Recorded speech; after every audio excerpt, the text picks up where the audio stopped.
Hello students. अब मैं आपको सोल्व कराने जा रहा हूँ कक्षा 10 का जो हाफ ईयरली एग्ज़ाम का सोशल साइंस का पेपर है। तो अंत तक इस पेपर को सोल्व कीजिए। ऑटोमेटिक इस पेपर को पूरा आप लर्न कर लोगे। तो चलते हैं इस पेपर के सॉल्यूशन के लिए। ठीक है, तो इंग्लिश मीडियम में सोल्व करते हैं इसको। ठीक है, इंग्लिश मीडियम स्टूडेंट्स के लिए स्पेशली बनाया गया है। When is the national consumer day is celebrated. National consumer day celebrated on the 24 दिसंबर। हर साल 24 दिसंबर को नेशनल कंज्यूमर डे मनाया जाता है। देखो, नेशनल कंज्यूमर एक्ट है, जो कंज्यूमर एक्ट है वो 1986 में लाया गया था। इंटरेस्ट ऑफ द कंज्यूमर्स को प्रोटेक्ट करने के लिए, कंज्यूमर्स के जो इंटरेस्ट है उनको प्रोटेक्ट करने के लिए कंज्यूमर एक्ट 1986 को में लाया गया था। उसके साथ ही नेशनल कंज्यूमर डे सेलिब्रेट किया जाना शुरू हुआ। वो 24 दिसंबर को नेशनल कंज्यूमर डे सेलिब्रेट किया जाता है। What is the process of rapid integration of countries.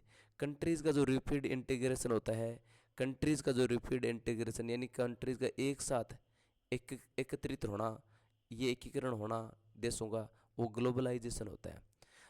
ठीक है, तो सी से इसमें लिबरलाइजेशन क्या होता है? लिबरलाइजेशन होता है फॉरेन ट्रेड के जो रेस्ट्रिक्शंस है उनको रिमूव करना। फॉरेन ट्रेड के रेस्ट्रिक्शंस को रिमूव करना लिबरलाइजेशन होता है। कंट्रीज़ का इंटीग्रेशन होता है वो ग्लोबलाइजेशन होता है। और अर्बनाइजेशन, अर्बनाइजेशन होता है शहरीकरण। The people of the rural areas are settling in urban areas. जो ग्रामीण क्षेत्रों के लोग हैं वो अर्बन एरिया में सेटल हो रहे हैं, उसको अर्बनाइजेशन कहते हैं। ठीक है। In which country was the corn law implemented.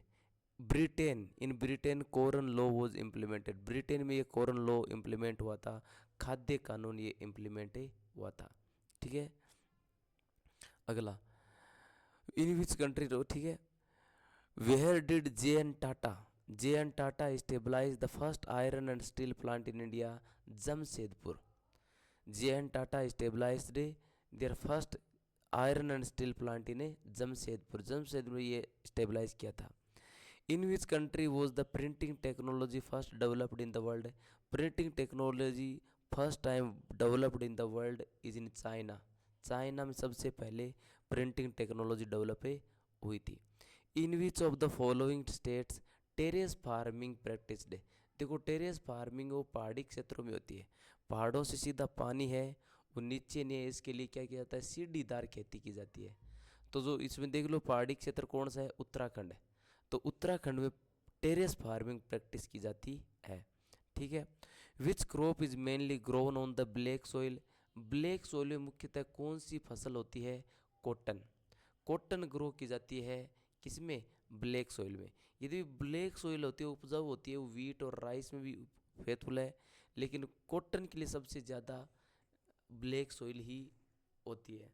तो जो ये है ना मध्य प्रदेश, यहाँ सबसे ज़्यादा है वो कॉटन वगैरह या जो सोयाबीन है वो होती है, और उसका कारण है ब्लैक सॉइल। ठीक है, एमपी में सबसे ज़्यादा होती है। ठीक है। In which year wildlife protection act was implemented? कौन से साल में wildlife protection act implement हुआ था?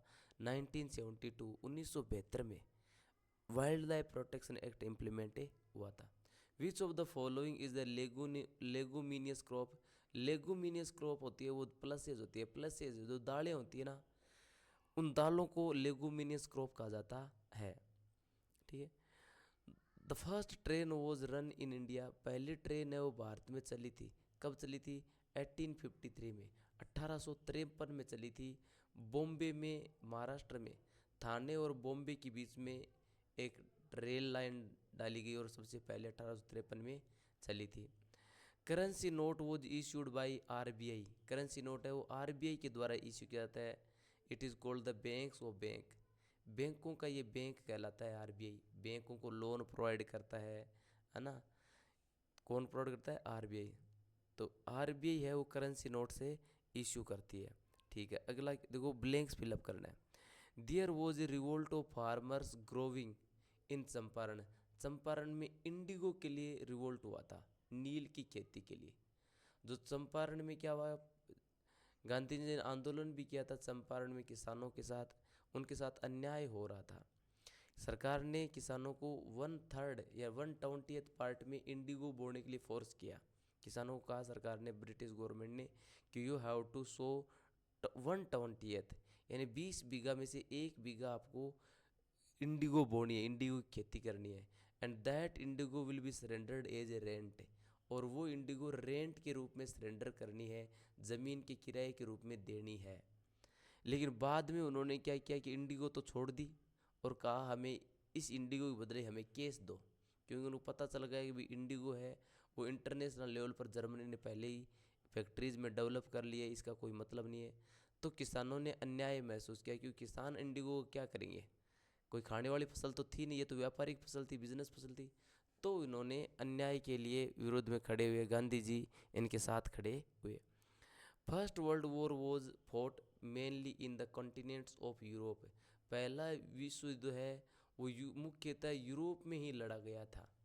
ठीक है, पहला विश्व युद्ध है, उसके लिए 2 फोर्सेज थी, याद रखना, सेंट्रल फोर्सेज और एलीज फोर्सेज। 2 इन फोर्सों के बीच लड़ा गया था। सेंट्रल फोर्सेज में कौन कौन थे, ब्रिटेन यूएसए, ये सेंट्रल फोर्स थे। एलीज जर्मनी ऑस्ट्रिया, है ना, फ्रांस, जर्मनी ऑस्ट्रिया, ये थे मेनली एलीज फोर्सेज में। Martin Luther was the religious reformer of Germany. Martin Luther था वो जर्मनी का रिलीजियस रिफॉर्मर था, धर्म सुधारक था, है ना। उसने चर्च में जो पाखंड था उसका जमकर विरोध किया था और भागना भी पड़ा था उसको। वाटर इज फाउंड ऑलमोस्ट 3/4 पाया जाता है। 3/4 का मतलब हुआ कि 70% पानी पाया जाता है। Tertiary sector is also called the service sector. 3 sector होते हैं। प्राइमरी सेक्टर जिसमें एग्रीकल्चर और एनिमल हस्बेंड्री आती है या फॉरेस्ट कह सकते हो। सेकेंडरी जो सेक्टर है वो मैन्युफैक्चरिंग होता है, तो उसमें इंडस्ट्रीज और वो आते हैं। और थर्ड होता है टेरिसरी और सर्विस सेक्टर। तो 3 सेक्टर आपको लर्न करने हैं। In democracy ultimate power of the governance is in the hands of a public. Democracy में जो लास्ट में पावर होती है वो किसके पास होती है, पब्लिक के पास होती है। अंतिम पावर पब्लिक के पास होती है डेमोक्रेसी में। ठीक है, तो ये था। आगे देखो, which system of government is in force in India.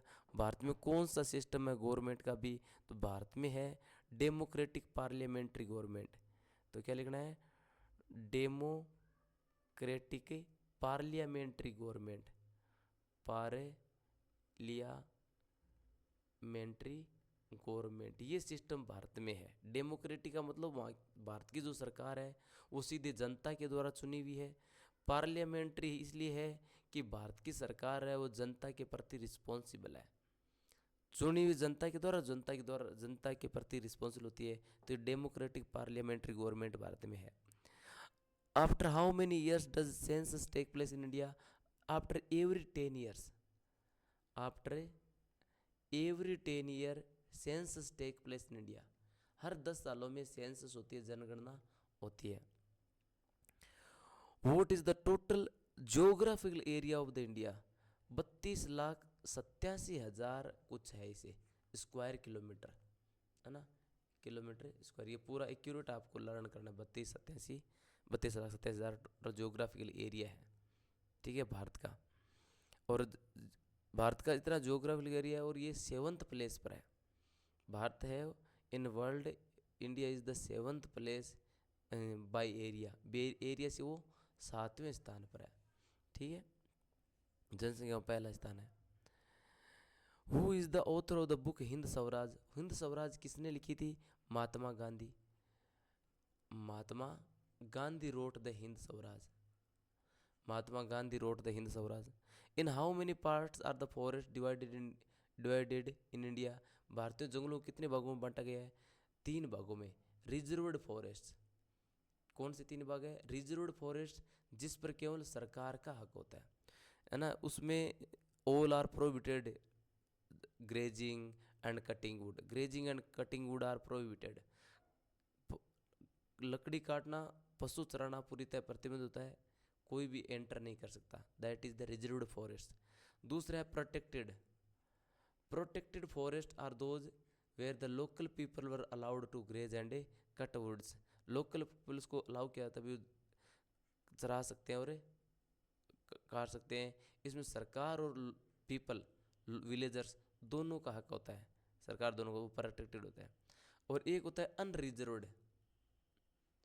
Unreserved unreserved are those forest which haven't any right, जिसका किसी भी अधिकार नहीं होता है। People were free to graze and cut woods, लोग फ्री होते हैं वहाँ पर पशु चराने के लिए, लकड़ी काटने के लिए।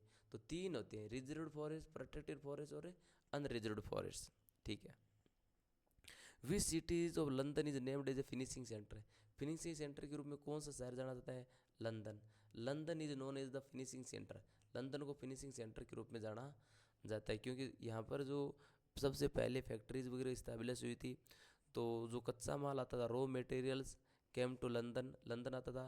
And after it is finished, finish होने के बाद, मैन्युफैक्चरिंग होने के बाद, इट इज़ एक्सपोर्टेड, ये एक्सपोर्ट किया जाता था।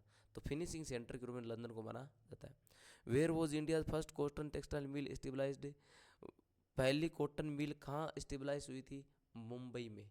First cotton mill in India stabilised in Mumbai. Who published Punjab Kesari, Punjab Kesari was published by Lala Lajpat Rai, Lala Lajpat Rai. He is the lion of the Punjab, Punjab का शेर इसे कहा जाता था, और लाठीचार्ज से इसकी मृत्यु हुई थी। ठीक है। Right the name of the capital of Belgium, Belgium की राजधानी तो ब्रुसेल होती है। कौन सी होती है बेल्जियम की राजधानी? Brussels. Which what is the district road, district road क्या होती है? District road, the district road, यहीं से शुरू करो। The district road is used is to connect, district road क्या करती है? कनेक्ट करती है, connect the connect the all the villages, all the villages, towns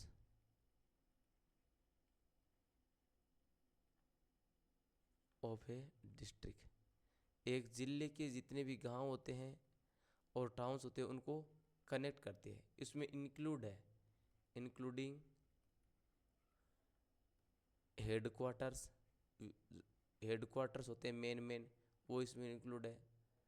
and offices, ये सभी कनेक्ट करने वाले होते हैं ना, ऑफिसेज यानी कार्यालय।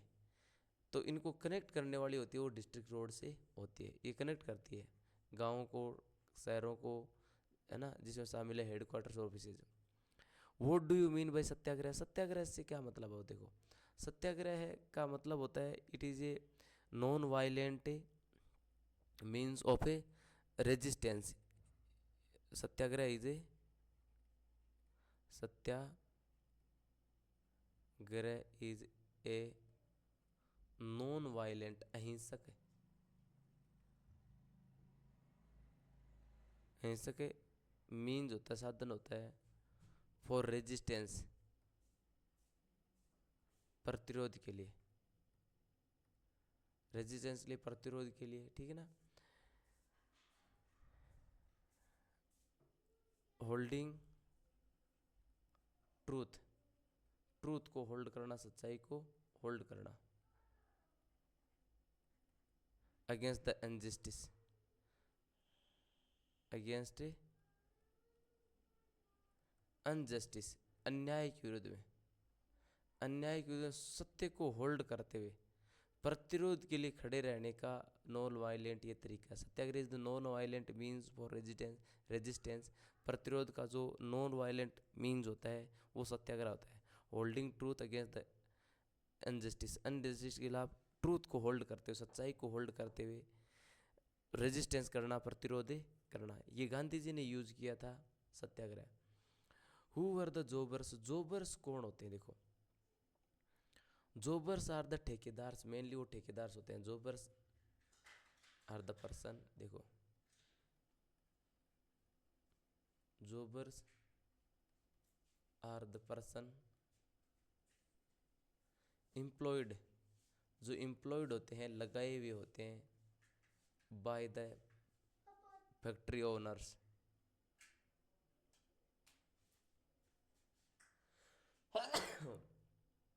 फैक्ट्री ओनर्स के द्वारा लगाए जाते हैं, फैक्ट्री के मालिकों के द्वारा जोबर्स लगाए जाते हैं।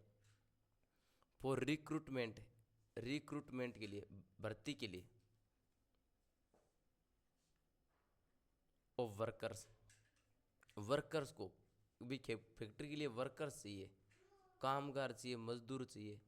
तो वर्कर्स को रिक्रूट करने के लिए फैक्ट्री मालिकों के द्वारा एक व्यक्ति को एम्प्लॉय किया जाता है। ही इज़ द मिडल मैन। वो क्या होता है? मिडल मैन होता है, बिचौलिया होता है मजदूरों और फैक्ट्री मालिक के बीच में बिचौलिया होता है, जो गाँव से वर्कर्स को लाता है और फैक्ट्री में लगाता है। ठीक है। Vernacular press act, vernacular press act was passed by the British government in 1878। It was passed in 1878, 1878 में ये पास किया गया था। किस लिए पास किया गया था? It was a undemocratic law, ये एक अनडेमोक्रेटिक लॉ था। To control the Indian press, भारतीय प्रेस को कंट्रोल करने के लिए, भारतीय प्रेस पर नियंत्रण स्थापित करने के लिए ये एक्ट पास किया गया था ना। It was A British undemocratic law of the British government passed in 1878। ठीक है, इसको यहाँ लिख सकते हो। Vernacular press act is, vernacular press act is an undemocratic law, undemocratic law, एक अनडेमोक्रेटिक लॉ है ना, पास किया गया था। टू कंट्रोल, क्या करने के लिए? कंट्रोल करने के लिए। द इंडियन प्रेस, भारतीय प्रेस को, भारतीय अखबारबाजी को कंट्रोल करने के लिए ये पास किया गया था। कब पास किया गया था? 1878। आगे लिख सकते हो 1878 में। Vote is an ecosystem, ecosystem क्या होता है? देखो इकोसिस्टम क्या होता है? इकोसिस्टम होता है पारिस्थितिकी तंत्र, है ना। इन नेचर, इसकी परिभाषा ये लिख सकते हो यहाँ पर, इन नेचर, प्रकृति में, एवरी ऑर्गेनिज्म, हर जीव, हर ऑर्गेनिज्म डिपेंड्स, डिपेंड होता है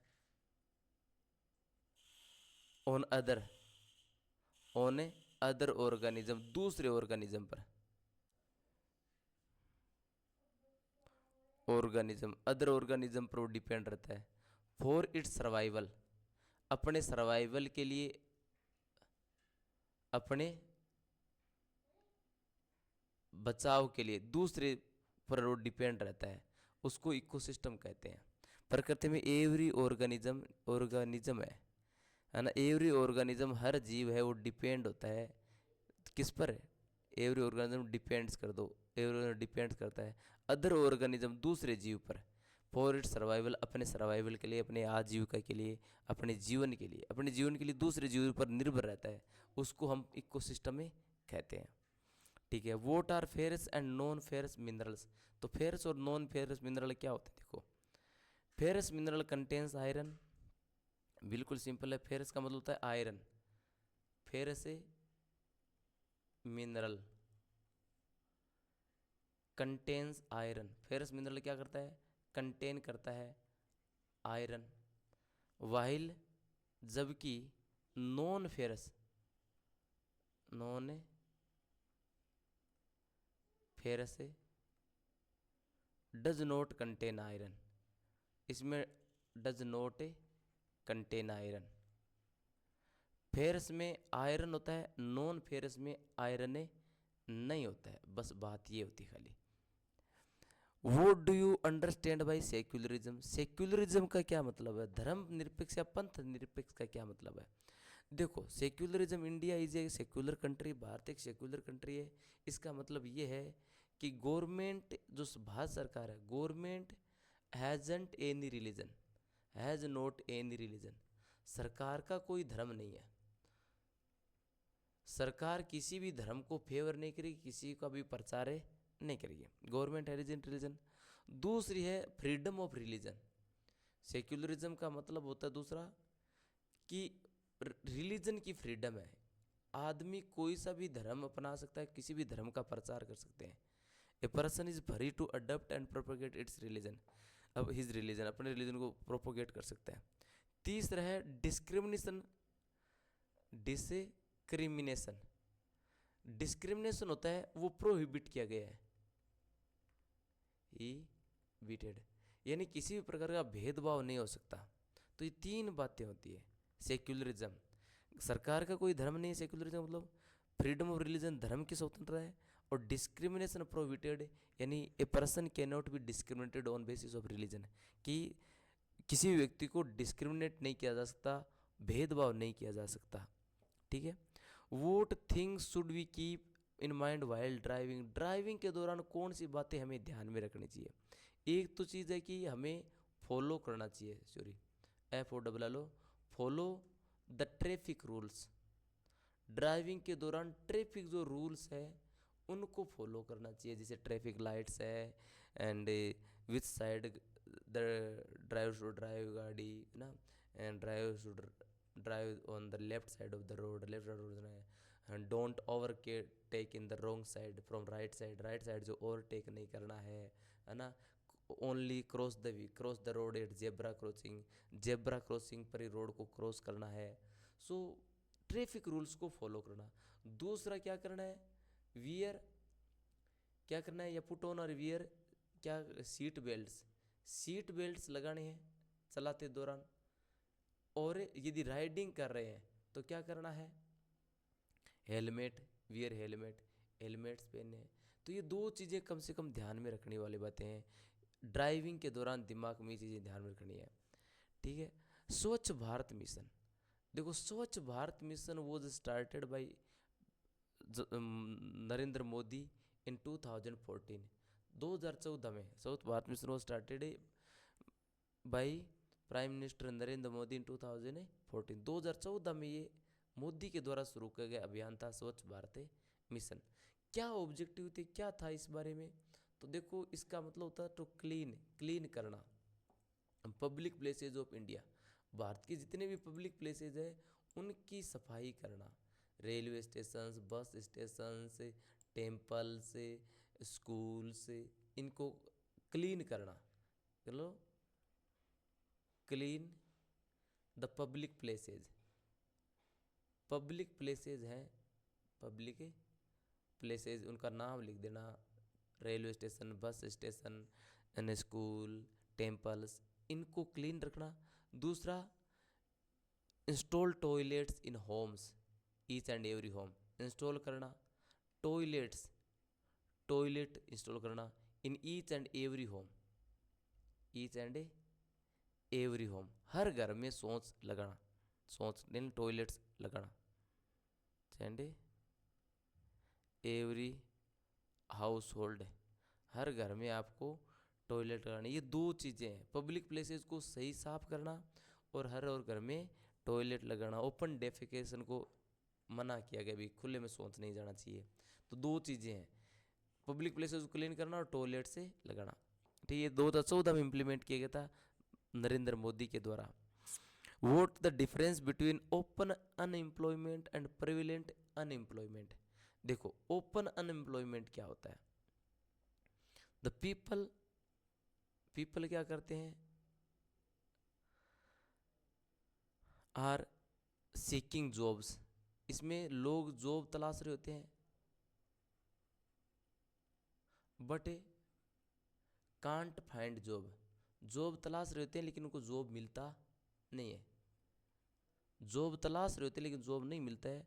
while in prevalent job, prevalent job में क्या होता है, while in prevalent jobs the people are employed, people क्या होते हैं, एम्प्लॉयड होते हैं, लगे हुए होते हैं, but they can't utilise their ability, full ability, वो अपनी एबिलिटी को पूरा यूटिलाइज नहीं कर पाते,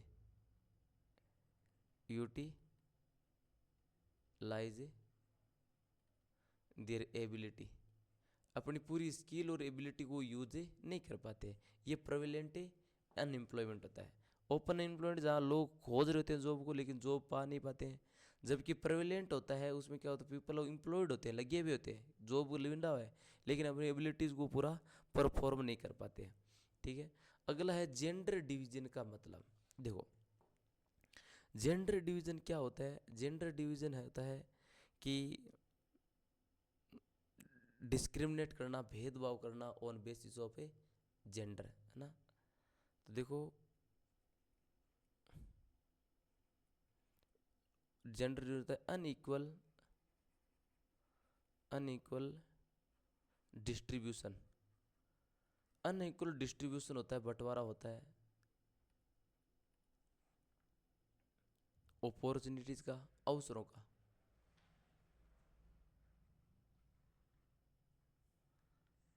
रोल्स, भूमिकाओं का, and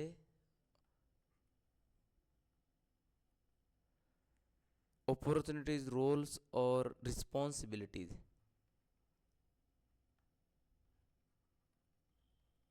बिलिटीज, unequal distribution of opportunities, roles and a responsibility between men and women, महिला और पुरुषों के बीच में असमान अवसर हो, रोल्स और जिम्मेदारियां हो, तो उसको जेंडर डिवीजन कहेंगे। यानी असमान का मतलब बराबर उनको अवसर नहीं मिल रहे हैं, बराबर जिम्मेदारियां नहीं मिल रही है, बराबर भूमिका नहीं मिल रही है, तो वो क्या होता है, जेंडर डिवीजन होता है। ठीक है। स्लेश एंड बर्न एग्रीकल्चर, देखो स्लेश एंड बर्न एग्रीकल्चर क्या होती है। In slash and burn agriculture, BURN, इन्हें स्लेश एंड बर्न एग्रीकल्चर क्या करते हैं, people cut trees, sorry PO, farmers, people की फार्मर्स कहते हैं, कट ट्रीज, पेड़ों को काटते हैं, एंड ब्यूसेज, और झाड़ियों को काटते हैं, एंड बर्न देम, उनको जलाते हैं, burn them, to clear land, land को क्लियर करने के लिए, फॉर एग्रीकल्चर यूज, कल्चरल कर दो, एग्रीकल्चर यूज।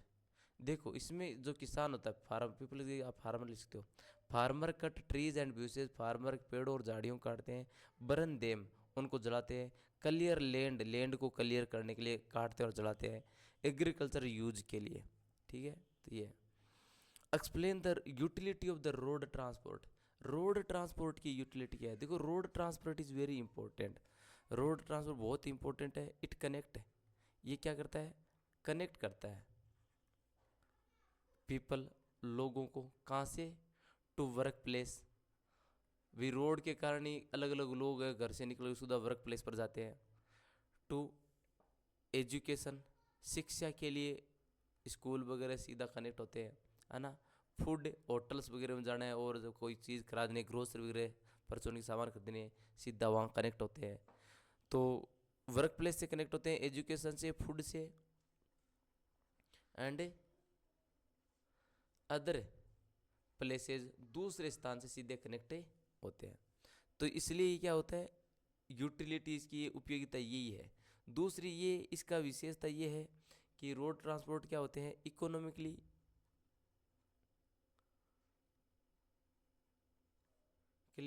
ईजी होते हैं, यानी सभी को रोड, रेल ट्रांसपोर्ट या एयर ट्रांसपोर्ट ये अवेलेबल नहीं होता, है ना, संभव नहीं है। तो इकोनॉमिकली बहुत ईजी होते हैं, हर किसी को भी इकोनॉमिकली यात्रा एक स्थान से दूसरे स्थान जाने के लिए रोड ट्रांसपोर्ट ईजी रहता है।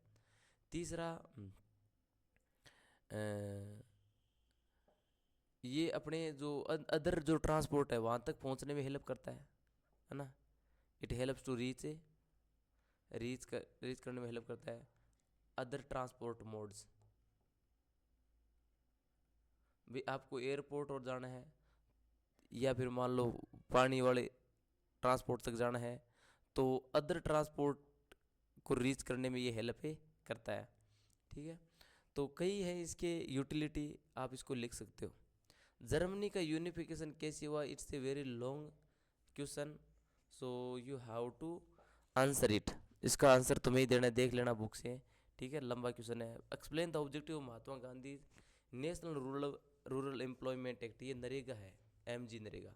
तो MG नरेगा है, उसके MG नरेगा 2005, इसके ऑब्जेक्टिव्स क्या है? सिंपल ऑब्जेक्टिव है to provide employment in rural areas, employment provide करना रूरल एरियाज में, है ना। एम्प्लॉयमेंट कितना? 100 days employment to rural area. दूसरा होता है इसका ऑब्जेक्टिव सेल्फ रिलायंट बनाना, to make the self reliant, to make the villagers self reliant, villagers को सेल्फ रिलायंट बनाना, आत्मनिर्भर बनाना, है ना।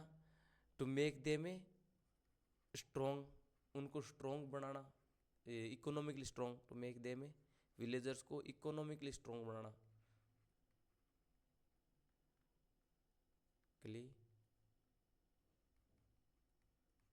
इकोनॉमिकली स्ट्रॉन्ग बनाना ये होता है। और है ना, to eradicate poverty, eradicate poverty in rural areas, rural areas में पॉवर्टी को इरेडिकेट करना, है ना। तो जॉब देना, उनको सेल्फ रिलायंट बनाना, उनको इकोनॉमिकली फ़ायदा पहुंचाना, ये पॉवर्टी इरेडिकेट करना, है ना। और रोजगार के अवसर ये तो आएगी। तो चार यही है, और भी आप लिख सकते हो बुक से, तो ये मेन है चार, ठीक है। Communalism can take place many forms in politics, जो सांप्रदायिकता है वो कई रूपों में पॉलिटिक्स में आ सकती है, इसको आपको डिस्कस करना है, चार फॉर्म इसके। तो ये बड़ा क्वेश्चन आपको इसको एक्सप्लेन करना है। या फिर अथवा में आपको देखो ये अमृतसर, बोकारो, कांडला, मारमेगो, सांगानेर एयरपोर्ट बना है। अमृतसर पंजाब में है, राजस्थान के जस्ट ऊपर है, पंजाब में अमृतसर है। बोकारो, बोकारो झारखंड में, ये स्टील प्लांट है बोकारो। कहाँ है ये? झारखंड। कांडला गुजरात में, कांडला पोर्ट गुजरात। मारमेगो, मारमेगो गोवा में, ये भी पोर्ट है मारमेगो। और सांगानेर राजस्थान में है। तो ये आप भर सकते हो, ठीक है। Thank you so much for watching.